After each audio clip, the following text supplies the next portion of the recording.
రానున్న ఎన్నికల్లో టీడీపీ జనసేన పార్టీల అభ్యర్థులను గెలిపించుకుంటామని అన్నారు కోనసీమ జిల్లా బీజేపీ అధ్యక్షుడు యాళ్ల దొరబాబు. పొత్తులో భాగంగా జిల్లాలో ఓ స్థానం బీజేపీకి దక్కుతుందని ఆశించామని, అయితే తమ ఆశలు నెరవేరలేదని ఆయన చెప్పారు. జిల్లాలో బీజేపీకి టికెట్ దక్కకపోవడం వల్ల అసంతృప్తి ఉన్నమాట నిజమే అయినా కూటమి అభ్యర్థులను గెలిపించుకోవాల్సిన బాధ్యత తమపై ఉందని యాళ్ల దొరబాబు స్పష్టం చేశారు. ఈసారి ఎన్నికల్లో కూటమిదే విజయమని అంటున్న యాళ్ల దొరబాబుతో మా కోనసీమ జిల్లా ప్రతినిధి చక్రధర్ ఫేస్ టు ఫేస్.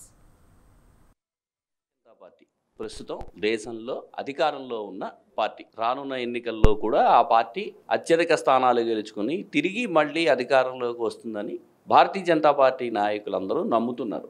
ప్రస్తుతం ఆ స్థితి ఉంది. అంబేద్కర్ కోనసీమ జిల్లాలో కూడా పార్టీ ఒకప్పుడు అంతగా లేకపోయినా ఈ మధ్య కాలంలో అంటే రాష్ట్రం విడిపోయిన తర్వాత అంబేద్కర్ కోనసీమ జిల్లాలో భారతీయ జనతా పార్టీ బలపడింది. అంబేద్కర్ కోనసీమ జిల్లాలో అయితే ఆ పార్టీకి కార్యకర్తలు పెరిగారు, అలాగే వాళ్ళ బలం కూడా పెరిగింది. రామాలయం కావచ్చు, మరి ఒకటి కావచ్చు, ఏదో ఒకటి. అయితే ఆ బలాన్ని నిలబెడుతూ పార్టీని ముందుకు తీసుకెళ్తున్న వాళ్ళు మాత్రం అంబేద్కర్ కోనసీమ జిల్లాకు సంబంధించిన నాయకులనే చెప్పాలి. ముఖ్యంగా ఆ నాయకత్వంలో ఉన్న కార్యకర్తలను నడిపిస్తున్న పార్టీ జిల్లా అధ్యక్షుడు యాళ్ల దొరబాబు. ఆయన పార్టీని ముందుకు తీసుకెళ్తున్నారు. కూటమిలో కూడా ఇతర పార్టీలతో పోలిస్తే భారతీయ జనతా పార్టీకి సంబంధించిన పాత్ర మాత్రమే ఎక్కువగా కనిపిస్తుంది ప్రతి నియోజకవర్గం. ప్రస్తుతం మనం యాళ్ల దొరబాబు, భారతీయ జనతా పార్టీ అంబేద్కర్ కోనసీమ జిల్లా అధ్యక్షులు, ఆయనతో ఉన్నాం. అసలు ఈ ఎన్నికల్లో కూటమిలో వాళ్ళు ఏం చేస్తున్నారు, వాళ్ళకి మిగతా పార్టీలతో ఉన్న సన్నిహిత సంబంధాలు ఉన్నాయా, విభేదాలు ఉన్నాయా, ఆయన్ని అడిగి తెలుసుకుందాం.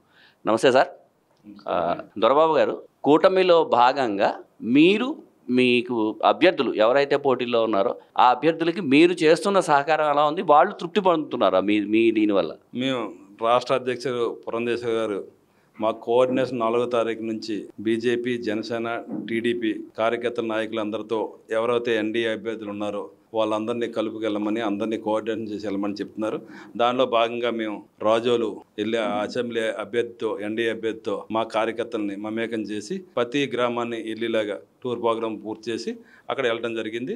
అలాగే నిన్న ముమ్మడవరంలో కూడా అక్కడ దాట్ల బుచ్చిబాబురాజు గారు ఎన్డీఏ అభ్యర్థిగా ఉన్నారు. వారు కూడా అధిక సంఖ్యలో మా కార్యకర్తలందరూ పాల్గొని, మా నాయకులందరూ పాల్గొని తిరగడం జరుగుతుంది. ప్రతి ఊరు కూడా వెళ్తారు, అలా సంతృప్తిగానే ఉన్నారు. అలాగే ఈ రోజు సాయంత్రం 6 గంటలకి అమలాపురం కూడా మీటింగ్ చేసామండి. అందరూ కలిసి వెళ్తున్నాం. అలాగే రామచంద్రపురం, మండపేట, కొత్తపేట, పి గన్నవరం కూడా రానున్న 2 రోజుల్లో మా కార్యకర్తలు, మా నాయకులు అందరినీ కలుపుతూ అభ్యర్థులు వెళ్తున్నాం. అభ్యర్థులు కూడా సాటిస్ఫై అవుతున్నారండి.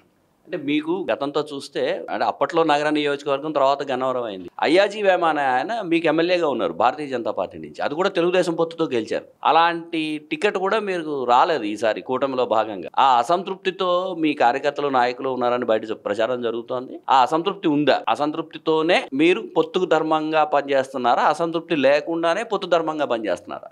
ఫస్ట్ అయితే మేము మాజీ శాసనసభ్యులు, ఇప్పుడు ప్రస్తుతం రాష్ట్ర ఉపాధ్యక్షులుగా ఉన్నారు అయ్యాజీ వేమ గారండి.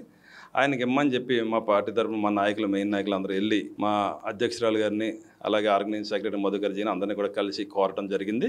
కానీ పొత్తు ధర్మంలో కొన్ని సీట్లు కోల్పోవాల్సి వస్తుంది, మీరు పని చేయాలని చెప్పడం జరిగింది. ఫస్ట్ మేము అందరం వస్తుందని ఆశించాం. ఆయనకి ఆశించి తిరుగుదామని చెప్పి కొంతవరకు కార్యకర్తల్లో వాళ్ళకి నమ్మిన లీడర్ రాలేదని కొంత అసంతృప్తి ఉన్న వాళ్ళందరినీ కలుపుకెళ్తూ నూతనంగా ఇచ్చిన ఎన్డీఏ అభ్యర్థి కలిపి కోఆర్డినేషన్ మీటింగ్ కూడా 8వ తారీఖు మధ్యాహ్నం వేయడం జరుగుతుందండి. మా వాళ్ళందరూ పార్టీ యొక్క ఆదేశాలు జరగడం పనిచేస్తారు, కొంత అసంతృప్తి ఉన్నా అందరిని చదువుకుని పనిచేస్తారని చెప్పి తెలియజేసుకుంటున్నారు. అంటే మీరు ప్రచారం అదిలో పాల్గొంటున్నారు, భారతీయ జనతా పార్టీ కార్యకర్తలు వాళ్ళు పాల్గొంటున్నారు. జనసేనకు సంబంధించిన మేరకు లేదా తెలుగుదేశం సంబంధించినంత మేరకు అటువైపు నుంచి వాళ్ళు మీకు ఇస్తున్న గౌరవం కానీ, వాళ్ళు మిమ్మల్ని రిసీవ్ చేసుకోవడం కానీ, నేను విన్నది ఏంటంటే చాలా చోట్ల భారతీయ జనతా పార్టీ వాళ్ళని వస్తే పెద్ద లెక్క చేయట్లేదు, కూటమిలలో ఉన్న అభ్యర్థులు కానీ, అభ్యర్థుల మనుషులు కానీ పెద్ద లెక్క చేయట్లేదు, జిల్లాలో వాళ్ళని పట్టించుకోవట్లేదు, మీకు పెద్ద బలం లేదు అని అంటున్నారనే ఒక ప్రచారం అంటే నడుస్తుంది. అదే నిజమేనా? మీకు రావాల్సిన గౌరవం దక్కుతుందా? అసలు మీరు అలా భావిస్తున్నారా? లేదండి, మమ్మల్ని అందరినీ కూడా తెలుగుదేశం, జనసేన అందరూ కూడా ఎన్డీఏ కూటమి కింద ఒక పార్టీ కింద చూస్తున్నారు.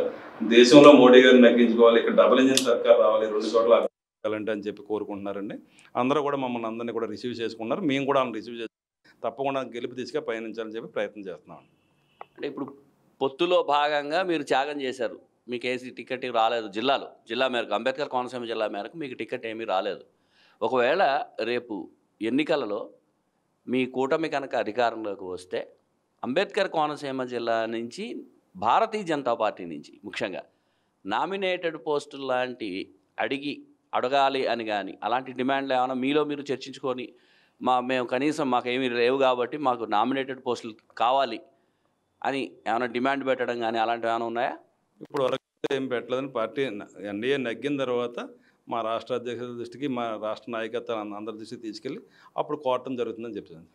భారతీయ జనతా పార్టీ అధ్యక్షుడు యాళ్ల దొరబాబు కూటమిలో భాగంగా పొత్తులు ధర్మాన్ని పాటిస్తూ తమ పార్టీ భారతీయ జనతా పార్టీ కూటమిలో ఉన్న అభ్యర్థుల అందరి విజయం కోసం కృషి చేస్తున్నాము, అలాగే చేస్తాము. మాకు ప్రత్యేకంగా డిమాండ్లు ఏమీ లేవు, పార్టీ చెప్పిన దారి తప్ప వేరే మాకు ఇంకో మార్గం ఏం లేదు, మేము అలాగే పనిచేస్తాము.